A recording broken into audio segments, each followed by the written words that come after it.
Hello, hello, hello. We know that our money audience invests in real estate, or at the very least is interested in investing in real estate. So today we have a special treat for you, my dear listeners. We are sharing an episode of the BiggerPockets Real Estate Podcast where Scott joined Dave Meyer to discuss whether or not today is the right time to jump into the market. If real estate is going to be part of your FIRE journey, you won't want to miss this one. Scott Trench, welcome back to the show. Happy New Year. Happy New Year, Dave. Thrilled to be here. Always excited to talk about my favorite subject. Yeah. I want to start by getting your feelings about my hypothesis and theory for 2025. If you've been listening to our episode so far here this year, you may have heard that my theory so far is that we're entering a new era of real estate. We're sort of ending this slog that we've been in. It's not like this is going to be some time where people are going to be able to go out, buy any deal, and things are going to be very easy for them. But I still think there's all this upside. Real estate's still the best asset class for people to achieve financial independence. Let's just start there. Do you agree with that, or do you think we're in for another tough couple of years? I agree with your conclusion and disagree with parts of your analysis, I think. Okay. Well, that will make for a good show. I think real estate in 2014 through 2019 was such a no-brainer in a lot of ways because you could lock in low interest rate debt and get cash flow. I mean, a house hack at 95% leverage made a ton of sense. It was just a no-brainer, obvious way to build wealth. That has gone away. And what I think has happened in the last couple of years is real estate has not been a particularly good performer. We'll talk about that in a little bit. It's not been the best asset class. And I've been pretty vocal, and I think you have too, about muted growth on prices and rents. And I think the story of 2025 is now that everything else has gone up and real estate has kind of stayed static for the last 2 or 3 years, I think we're seeing real estate emerge as a really attractive option compared to the other asset classes. So that's where I agree with your conclusion and disagree with parts of your analysis. Well, let's go into some of my analysis. I'd love to hear where you agree and disagree. My core theory here is that we've bottomed out in residential housing, not necessarily in terms of pricing, but in terms of sales volume, which has been super slow. We're down about 50% from where we were during the pandemic.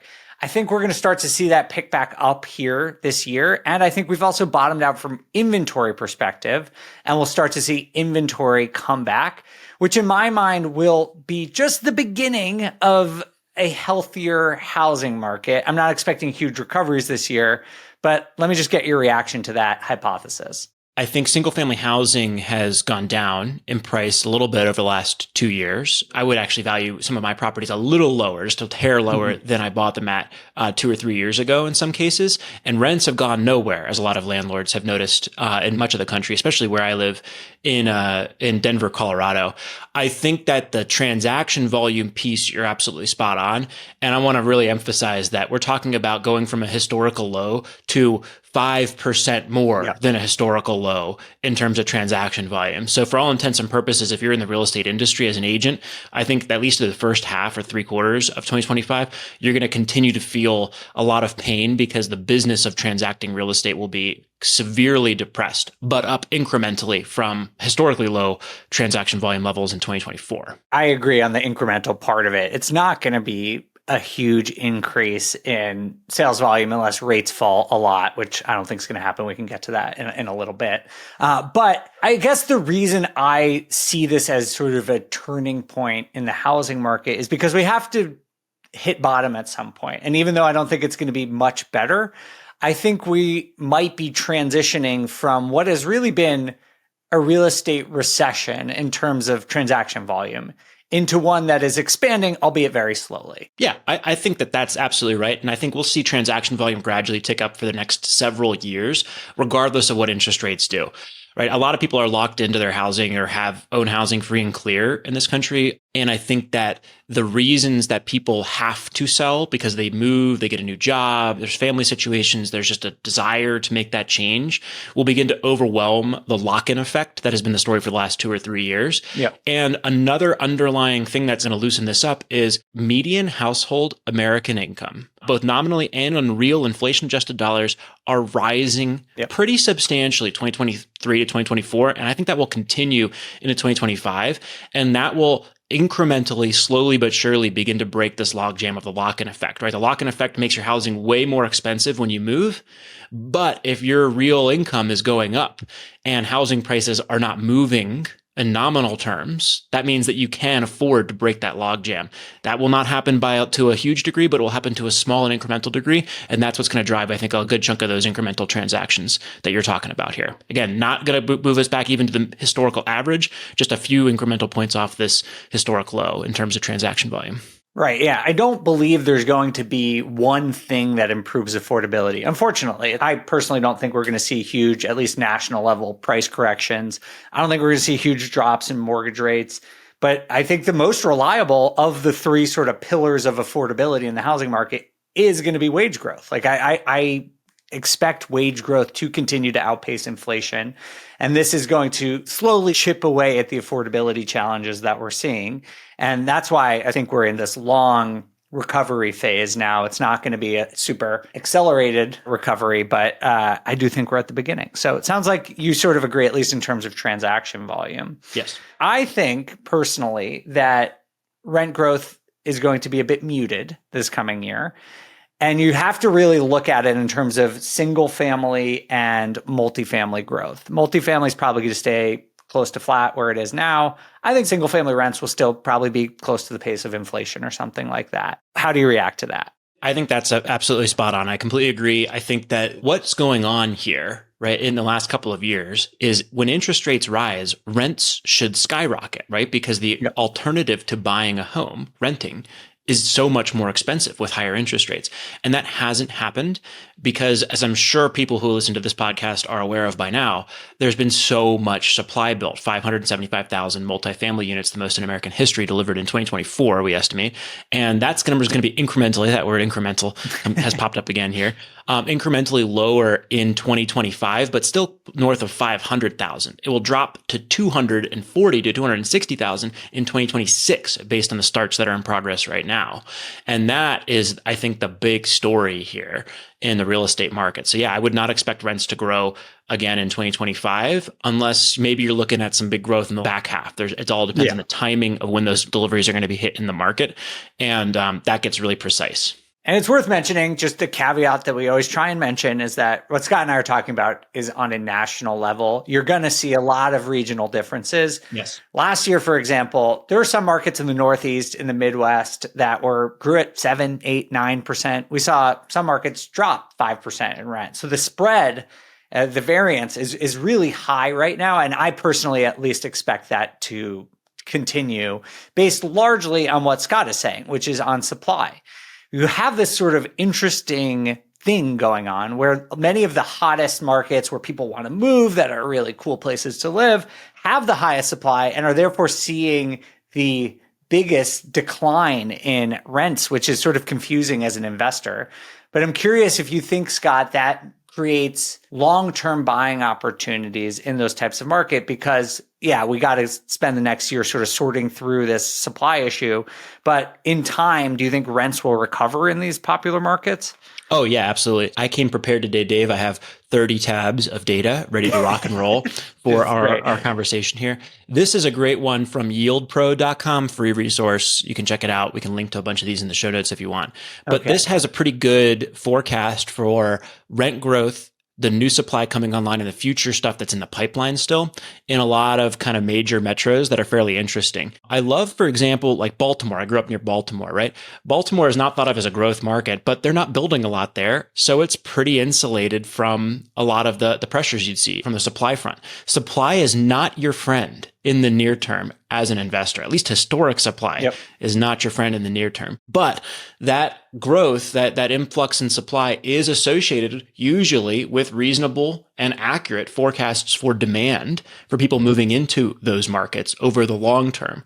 So if you buy in Austin, Texas today, I think in 10 to 15 years, you'll be well rewarded. Now, am I going to be able to produce a really mathematically precise forecast for what rent growth is going to be in Austin for the next 10 to 15 years? No, but I'd bet on it all the same. Yeah. I would buy in Austin, Texas in 2025, probably middle, later of the year, but I would expect rents to go down for a little bit. And I'd expect to be buying close to or near that bottom at that point as supply begins to moderate. Right. You know, when I think about forecasting rent growth in a market, right? I mean, first you have to think about interest rates, right? Which is good luck trying to predict that. That's a hard one, but like you have to have an opinion or assess the risks there. Then you start with supply. You don't have to be smart to understand supply. Anybody can figure it out. You can Google it. It's pretty easy. Right? You don't have to like really do much for that. And then demand is this ultra complex, very difficult analysis you can spend 30 years doing and still get wrong. And I can debate you all day. Like, for example, Austin, Texas, you can tell me all the stuff you want about incomes and job growth or whatever. But when you have a bunch of people moving from San Diego to Austin, Texas, and they spend their first summer there, and there are bugs, and there's a wall of water, you can like the differences between Austin and San Diego for business or whatever your situation is, and your spouse is going to hate it. And you're going to be moving right back to San Diego. And I don't have the data to prove that. I bet you that will come out this year. I think that people anecdotally will be able to see that. Yep. But I'll take that bet all day long. I'll take the same thing against Tampa and Orlando and some of these other markets here. And sure, beat me up in the comments here, but I think that demand forecast is going to be really overblown in the next year or two, and this is going to be more pain.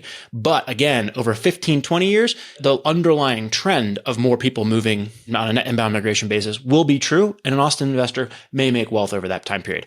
Just I pity the folks who bought 2 or 3 years ago in large syndication funds in Austin, Texas. They're going to get crushed. That may never come back. Yeah, I agree with the overall sentiment. There's two things I wanted to pull out from what you just said, Scott. First is that supply growth is sort of correlated with demand projections. Is that basically the idea that developers and people who are building apartments have these sophisticated analyses of where people are moving and how population trends are shifting, and they would only build as much as they're building if they had a high degree of confidence that there's going to be people to fill those apartments? You can be highly confident and wrong, but yes, well, I agree.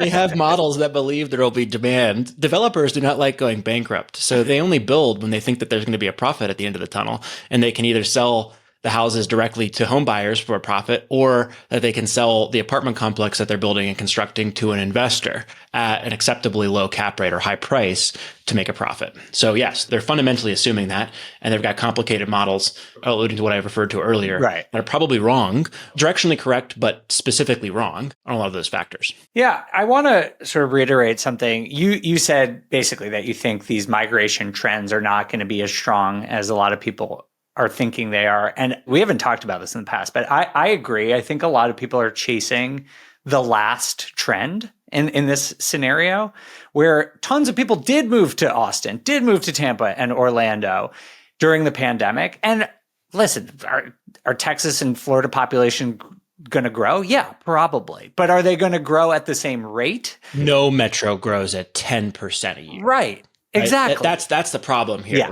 There's the supply over met the demand. Yeah. Right. Just so everyone knows, what Scott's saying is in Austin last year, the total number of units went up 10%. That is an absurd number. If you everyone says in their city, like, oh, there's so many cranes, it's growing so much. Like, you have never, unless you live in Austin, you've probably never seen 10% supply growth in a year. That's like really, really unheard of. And so, yeah, I just think it would take really unusual circumstances to be able to meet that demand. So thanks for sharing that with us. But as we get back to this idea of upside era, like one of my core theses about the upside of real estate over the next 5, 10, 15 years is long-term rent growth. Because I believe, unfortunately, for some, that the affordability issue that you mentioned earlier is probably not going to fix itself anytime soon. I do think it will get better slowly, but I'm not convinced that we're going back to historical averages of affordability anytime soon. And that means that demand for rental units is probably going to be very high. And I believe the case for rent growth over 5 years is actually quite strong, especially in single family rentals and residential rentals. How do you react to that? I completely agree, Dave. I think that the supply will moderate. It will not go to historical lows. 240 to 260,000 deliveries in 2026 is not a historical low for multifamily. It's not like the lows we saw after the Great Recession. It is below the historical median, but it is still relatively close. The X factor will be interest rates, I think, will continue to remain high. And if they continue to remain high and supply moderates, you will see rent growth come up pretty strongly. And I would expect high single-digit rent growth nationally in 2026. And for that to gradually regress to the pace of inflation over out years, whether that's 2 to 5 years or whatever. But I think that 2025 is a great time to buy rental properties for that reason. You're not going to see rent growth in 2025, but in 2026 and 2027, you're going to see pretty high rent growth. So high potentially that I think we're going to see the rent is too damn high people coming out of the woodwork and beginning to really complain about it in a way that that has not been the case for the last couple of years because rent growth hasn't gone up much in most places. Yeah, there are pros and cons to this scenario, but I think that is, at least how I read it, the reality of the situation where we are probably going to need to have a higher percentage of renters in the next couple of years due to affordability. And it does just bode well for people who own existing rental properties or who are buying right now. All right, so that's our take on rent growth in 2025 and beyond. Scott, I want to put you on the spot about the future of mortgage rates. But first, a heads up that this week's bigger news is brought to you by the Fundrise Flagship Fund. You can invest in private market real estate with the Fundrise Flagship Fund. Just check out fundrise.com/pockets to learn more. All right, we'll be right back.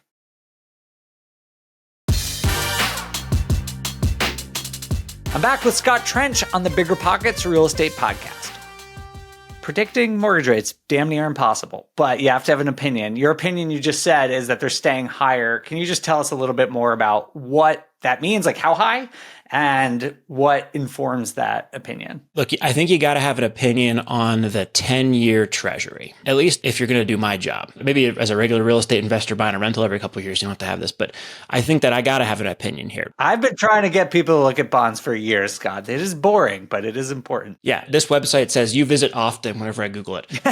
So, this is just USTreasuryYieldCurve.com. It's a very simple resource, but you can see the yield curve for the federal funds rate, the 1-month treasury, all the way up through the 30-year US treasury here. And the 10-year treasury is a special place in the hearts of real estate investors because so many key metrics are kind of tied to that 10-year treasury. Now, what is normal here is if we go back to 2018, a normalized yield curve looks something like this. This is not perfect, but it looks something like this, where you have the federal funds rate at a certain number and the 10-year at 100 to 150 basis points higher than it. 150 would be kind of a perfect yield curve, meaning that like long-term historical averages, 100 is a little lower of a spread here. What has been the case for the last several years is the yield curve's been inverted because the market's expecting a recession. So the 10-year actually was lower. People were investing in bonds for longer durations with lower yield than the overnight rate.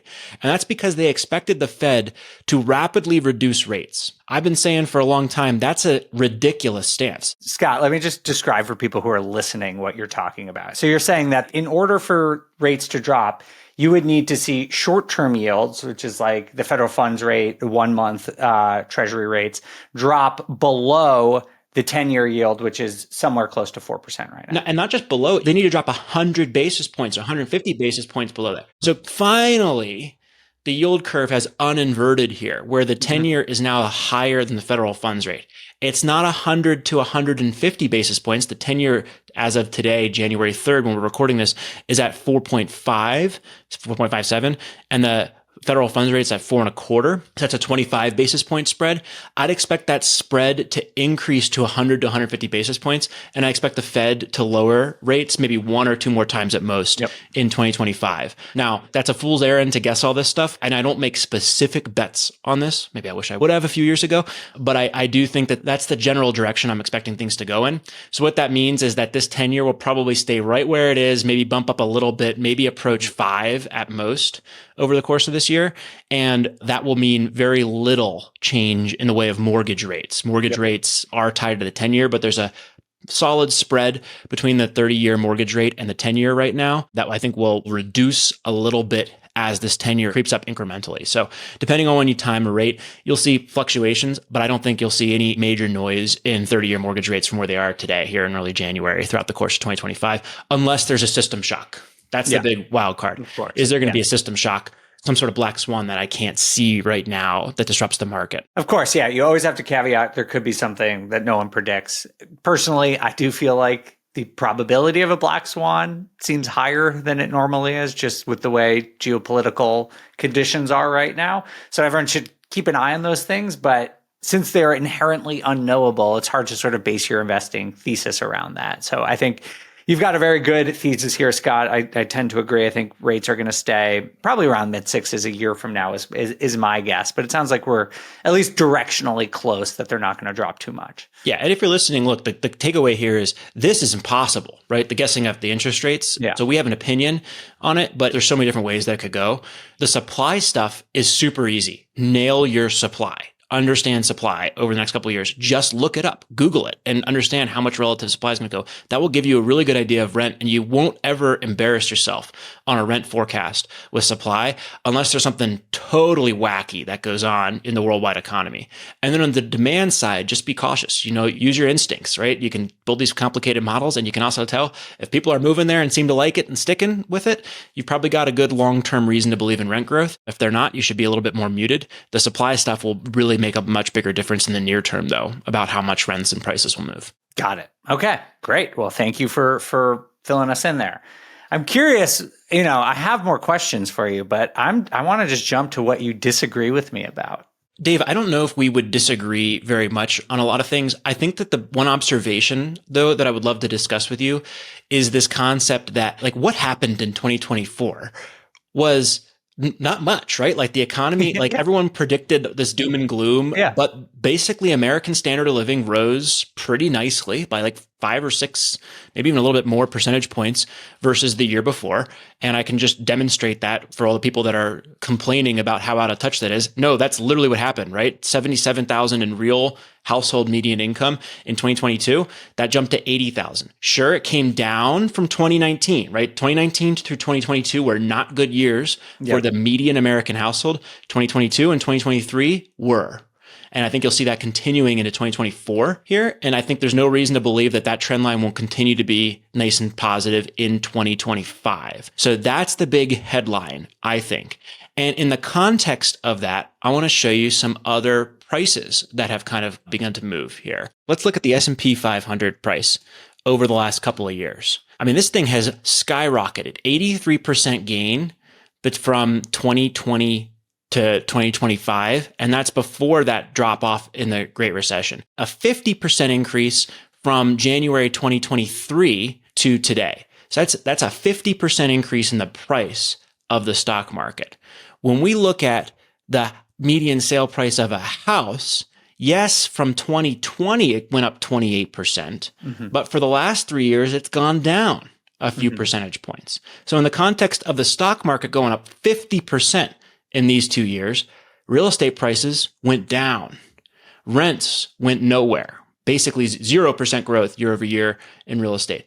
Bitcoin exploded from, 7,000 to 97,000 over the last 5 years. So like the story of 2024, I think, is everything else got super expensive except for real estate in the assets that are generally accessible to ordinary Americans. And that, I think, is what makes me excited about 2025. Unless you're expecting a big crash in everything and want to flee to cash, real estate is the lowest price relative asset here. And I think the story of 2025, absent some catalyst I can't see, is going to be the standard of living continuing to creep up at an above average rate. It's not like people are going to transform their lives overnight in 2025. It's just going to creep up a few basis points for the median and ordinary American. And I think that demand is going to go into real estate, a higher standard of living for rentals or the primary homes that they purchase, which will bid up the price for those.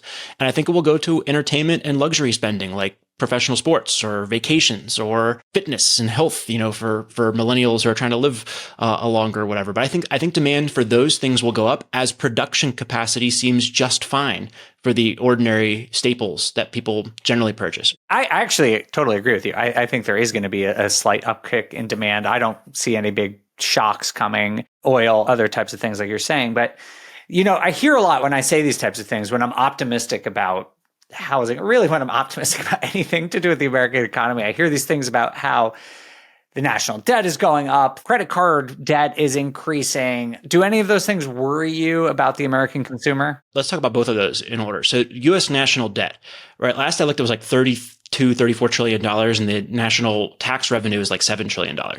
I did this math maybe a few months ago, and I think that's like a person making $100,000 a year that does not pay tax, having a $500,000 mortgage, right? So it's like $125,000, $130,000 a year household income earner having a $500,000 mortgage. That's not crazy, right? Is it the best credit investment in the world? No. That's why the US credit got downgraded a few years ago. Yep. But you're not in scary territory. You're not in territory where that's completely untenable.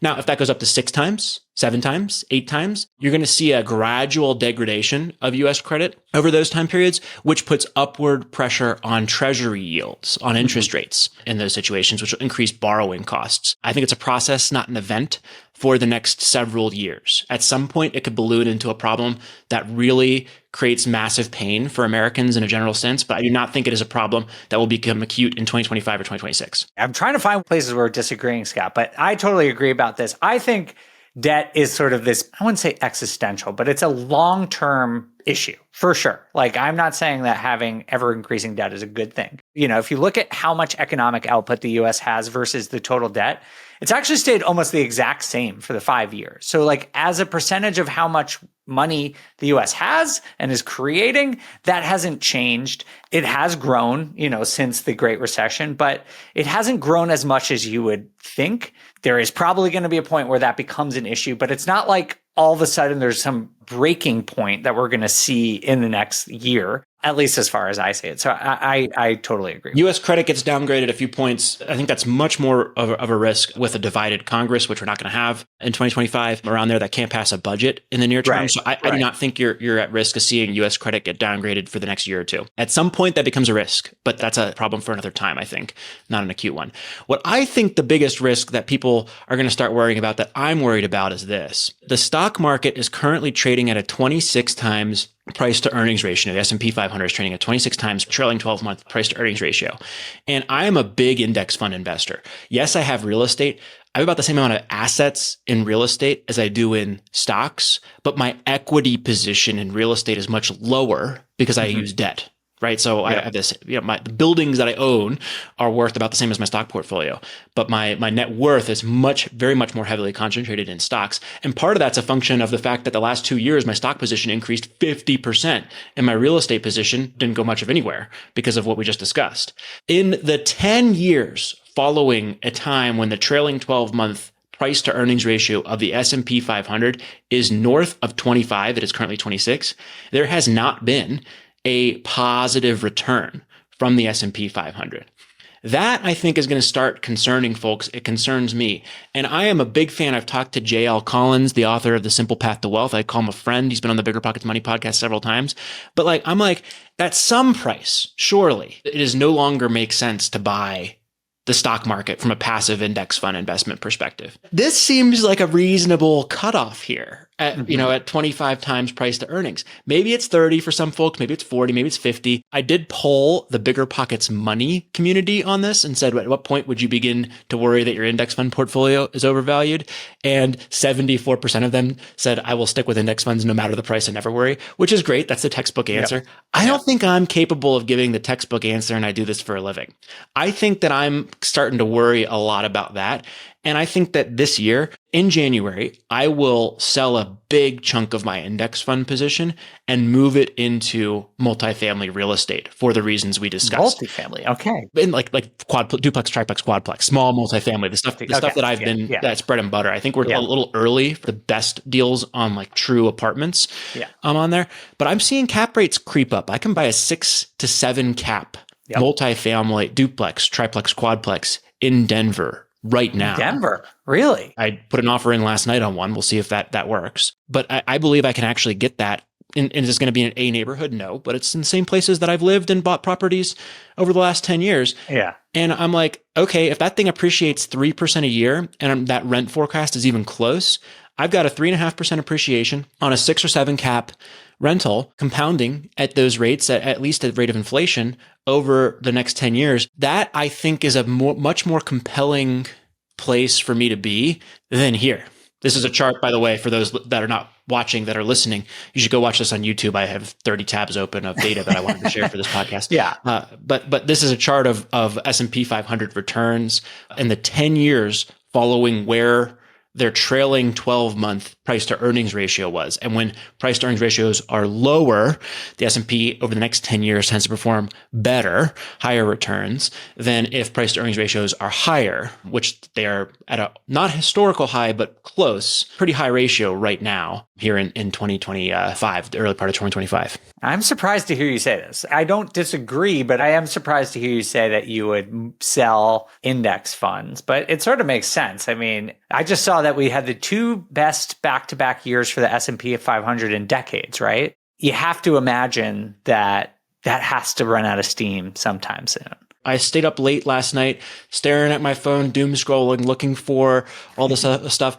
And I found some arguments. I found one on Seeking Alpha that was compelling about why there could be a really long bull market. So many folks today are putting their money in passive index funds and just setting it and forgetting it. Yeah. That thing could ride a lot further. I could be dead wrong on this.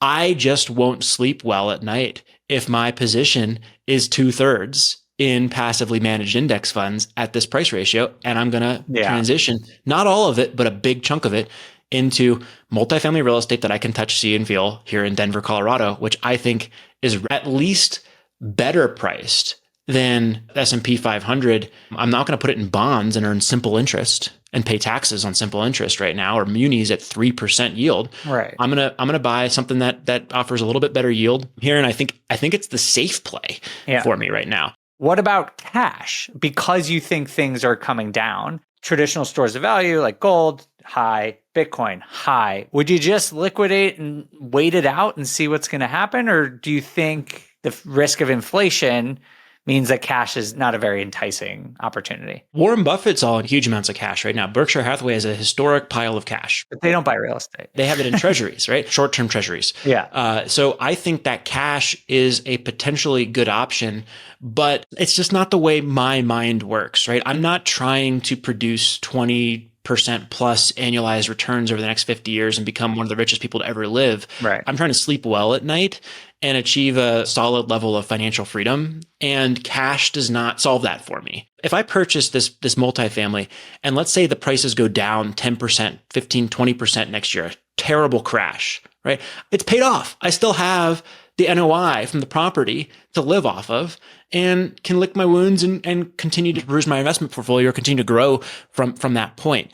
And so that's kind of the way I think about it. I think if I was like really trying to make a ton of money and I was thinking there was going to be a crash in a lot of these asset classes, I might be moving more into cash. I certainly hold more cash than I used to, but I think that's just a function of 15 years of attempting to build wealth and being moderately successful at it and holding a little bit larger of a cash position as a result, because now I have more of a protection mindset than a how do I grow at all costs and get to my first couple 100,000 or first million mindset. Right. But I think that's the difference there. I think if you're a hedge fund manager trying to get put up 50% next year and really had some specific thesis around timing in certain markets, maybe you go more to cash and begin to deploy it there. Okay. That makes sense to me. Yeah. And I think, if you give Warren Buffett as an example, he's not taking money out and considering buying duplexes in Denver, with that money. So when you're faced with keeping it in the stock market or cash, that's a different calculation to make than it is if you're someone like us, where you could take money out of the stock market and then put into private real estate.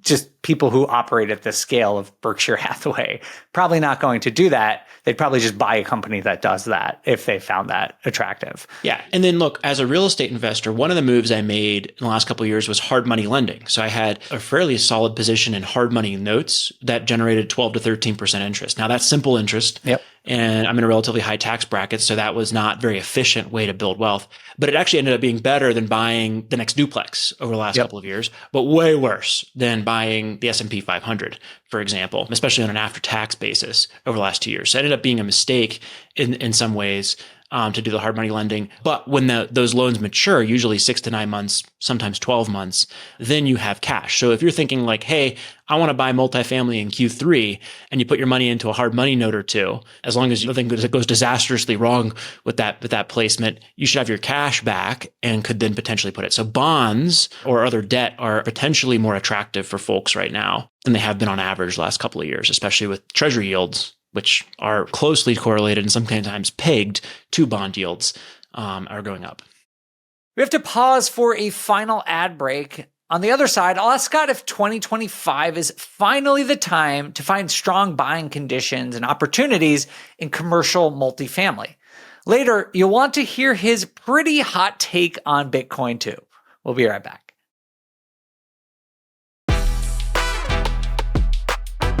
We're back. Here's the rest of my conversation with BiggerPockets CEO and investor, Scott Trench. So Scott, we've talked a lot about macroeconomics. We've talked about residential real estate. I want to pivot to commercial. We'll get to office, but let's just talk a little bit about the multifamily sector. This is not my expertise, but I do invest in large multifamily syndications passively. And from the research I do, I am seeing slightly better opportunities. I'll be honest, I've been surprised that the opportunities haven't been better. I thought that in 2024, we would see much bigger discounts on multifamilies that we have. But the stress is still there in my mind. And to me, it's going to start coming to a head at some point. And I kind of think it's going to start this year, where we're going to see a little bit more motivated selling. And that will probably lead to better buying opportunities. Don't get me wrong, there's still a lot of overpriced stuff out there. Probably the majority of things are overpriced out there. But in my mind, I think 2025 is a year to watch this market because the logjam may start to break and there might be good buying opportunities. Curious what you think about that. I think that's a pretty spot on thesis. I've been a really big bear on the multifamily commercial real estate market for the last couple of years.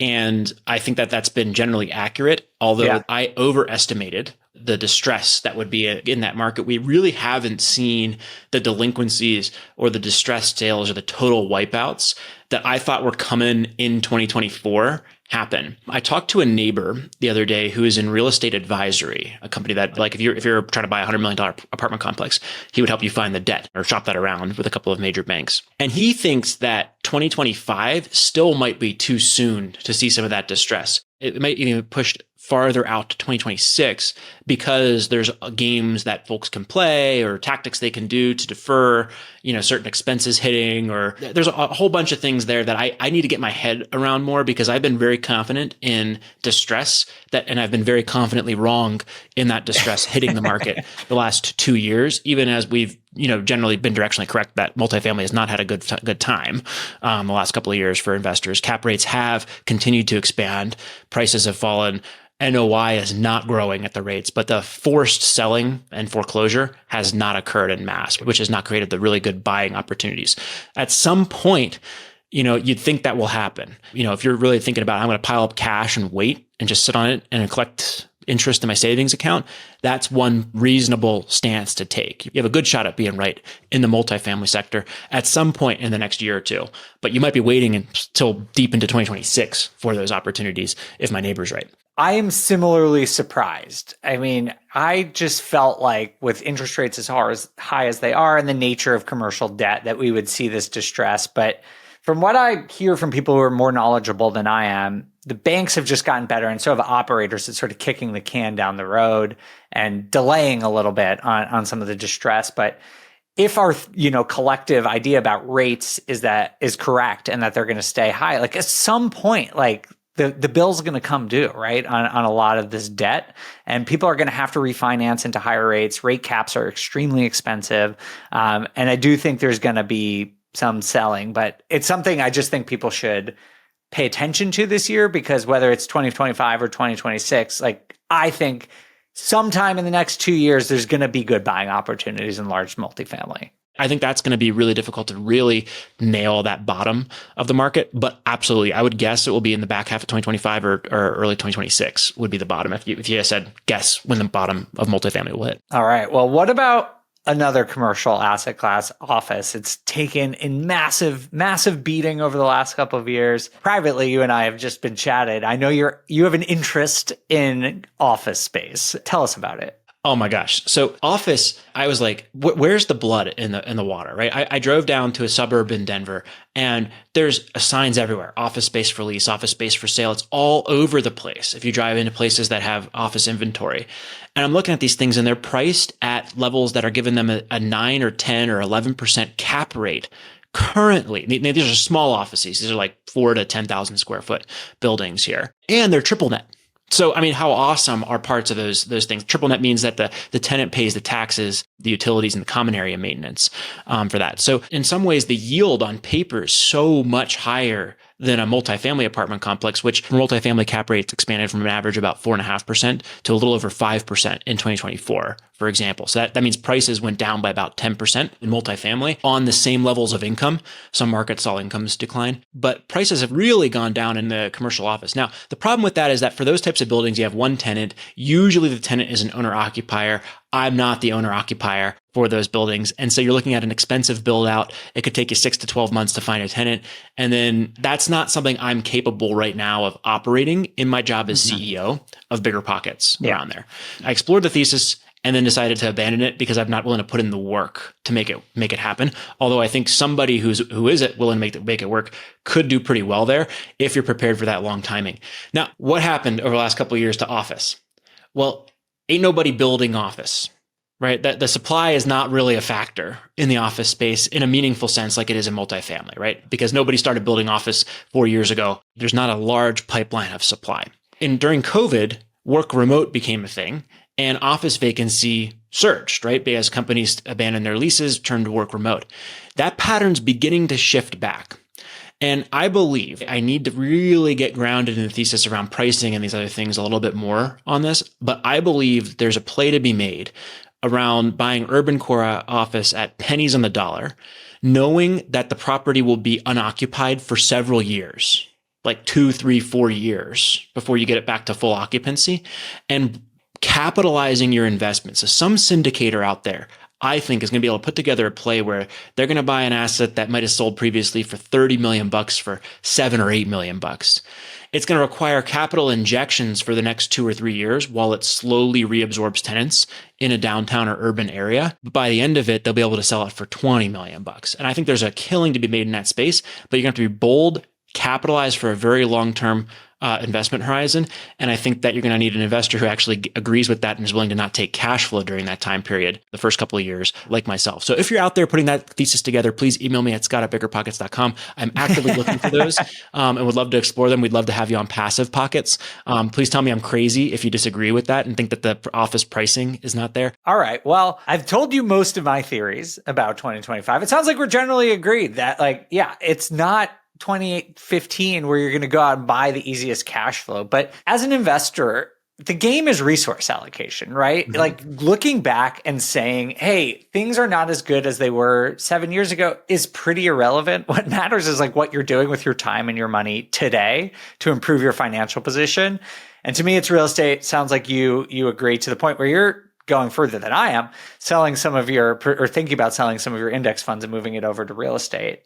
Are there any other things that you're seeing in the market, macro, housing market, multifamily market, that you think the audience should know about? I think Bitcoin has a compounding chance of really ruining a lot of people's lives. And that the fact that it's trading at around 100,000 in the first quarter of 2025 is not a sign that things are going well. It's a sign of the risk continuing to bubble up in that asset class. So, people tell me that's an expensive position to hold.